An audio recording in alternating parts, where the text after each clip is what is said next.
likes the dark one and he really wants to review movies and games. So why don't you all come along so that you may hear his voice will go high pitched. He's got a hat that is fucking cool and also fucking epic. So sit back and get associated with X. The show is epic, awesome, cool, sweet, and bitchy. It's X-rated.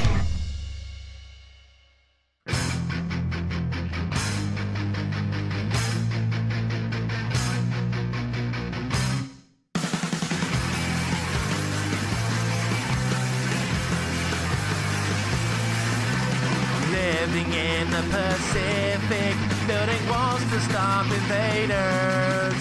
You gotta stop them by using sweet-ass Jaegers.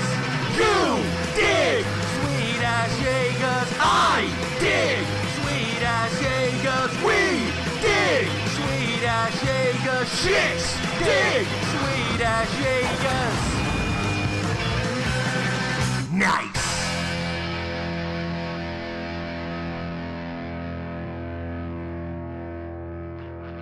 Here we are with episode 4 of X-Rated. Oh, now, who doesn't love fighting robots? I know I love fighting robots. I know you guys love fighting robots. I just made a video fighting robots. Who doesn't love fighting robots? Well, there was a fighting robot movie, Pacific Rim, and I'm going to talk about Pacific Rim. Now, you know, I know what you're thinking. What could he possibly say about Pacific Rim? This is going to be an epic rating, surely. I mean, what could they do? What could they really get wrong with Pacific Rim?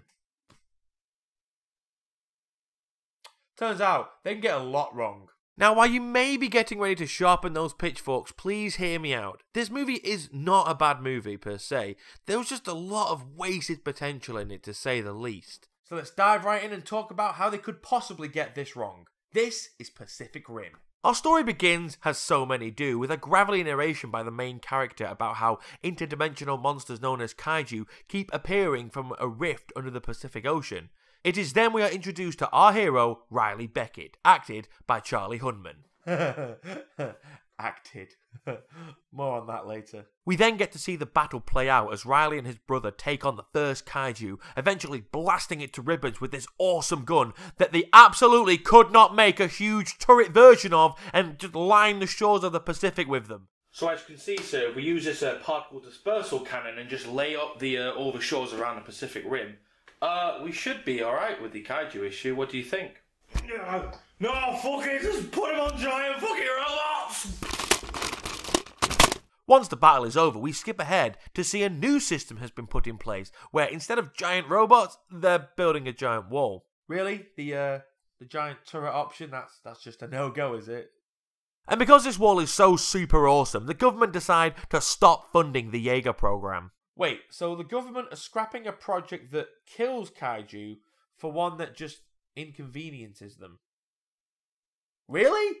I get politicians are idiots, but I mean, this isn't some pest infestation that's going to just go away if you ignore it. This is an invasion. And the reason the movie gives for cutting the Jaeger program is that Jaegers take too long to build, and yet you've got thousands of people building this friggin' wall? Why aren't all these guys building giant-ass robots? So, anyway, we eventually see the all-powerful wall get the shit kicked out of it, and then, even then, the government are like, nah dude, walls are awesome. Yeah, they work in Attack on Titan. With Jaegers now scarce, the commander of the program, Stacker Pentecost, played by Idris Elba, aka the coolest motherfucker on the planet, goes to find our hero Beckett, building one of these stupid bloody walls. The only problem is, Jaegers require 2 pilots, so how's that going to work with his brother dead and all?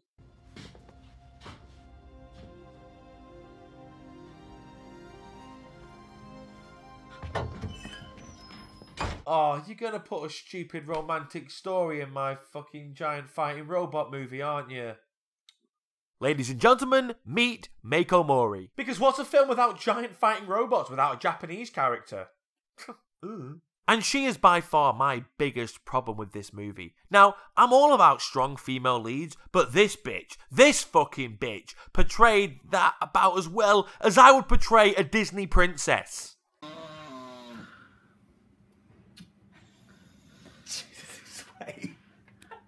True love's kiss. True love's kiss. God. True love's kiss awakens our fair maiden. Princess X, how are you feeling? Oh my god. Okay, bad example.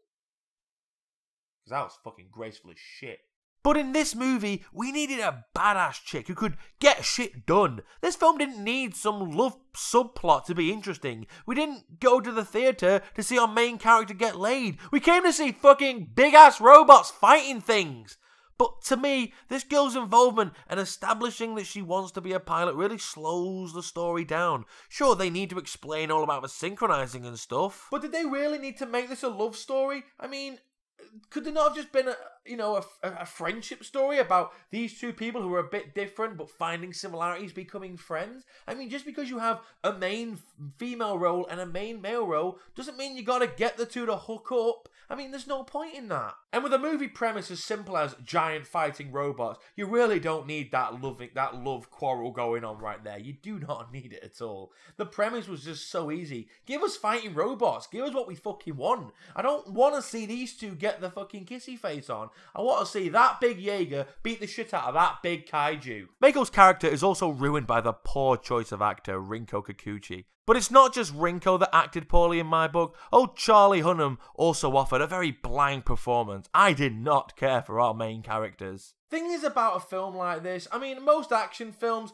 you kind of know the main character's gonna survive. You kind of know that they're gonna do something awesome and make it out alive. That's kind of a given for any action film, but you still have to care about them. You still want to be, gripped on the edge of your seat, wondering, holy shit, how are you going to get out of this? But with these two, I didn't care. I was not supporting these two characters at all. I had very little investment in their safety in this movie. But with these two, I hated those two just so goddamn much.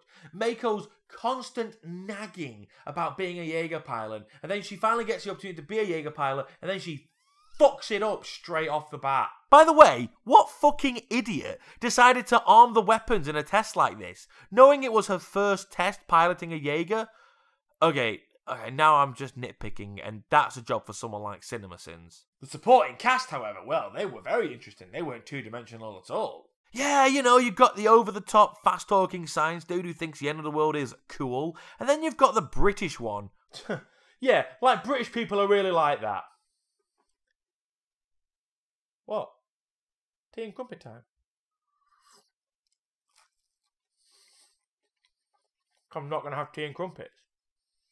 In fact, now that I think about it, a lot of these characters are pretty cliche. The Japanese girl wants revenge, the British person is pompous, the Ron Perlman is, well, Ron Perlman, the Australians are like very rough cut, the Russians are cold and brutish, the Chinese are martial artists, and the Americans are apparently the cool ones who do everything. Yeah, all piss poor representations there. Now, I appreciate I've been talking a lot of shit about this film, so the question here is it bad?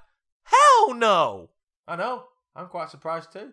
Okay, so the main characters are shit actors, who I do not care for. There are so many plot holes, it's not even funny. But this movie knew what it was setting out to be, and gave us that in spades. This was giant robots fighting giant monsters. And would the movie have benefited from focusing more on the fighting front than caring about these two douchebags? Absolutely, but the side characters are awesome, the addition of GLaDOS is a nice touch, the action is top notch, the visuals are spectacular, and the soundtrack sends chills down my spine. This movie didn't focus as much on the fighting robots as I personally would have liked it, but it did it enough that kept me interested, and the additional characters made it for an interesting watch. Overall, this movie is not by any means a perfect movie. I mean, sure, there are bits of this movie I really hated, and there are bits that just made no fucking sense. But overall, it was a fun movie to be had. I could definitely sit back and just watch it. I could probably put it on and watch it right now. That's the kind of movie it is. It's not the movie you kind of watch for intricate story or detail. You just watch it to see things blow up and see big things hit other big things. So it's a fun watch, especially to have with friends. So I would give it the X rating of the old tip of the hat. And to be honest, if the acting of the two main characters had been better, or if those two characters had just been a bit more interesting and not so completely two-dimensional, I probably would have bumped it up to a pretty good, but them's the breaks. Anyway, guys, that is the end of episode 3. Now, I think I'm going to play some video games and decide what I'm going to review for next week. See you next week, guys. Take care.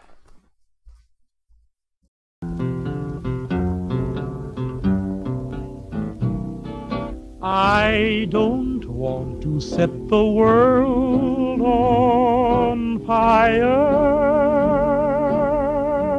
I just want to start a flame in your heart.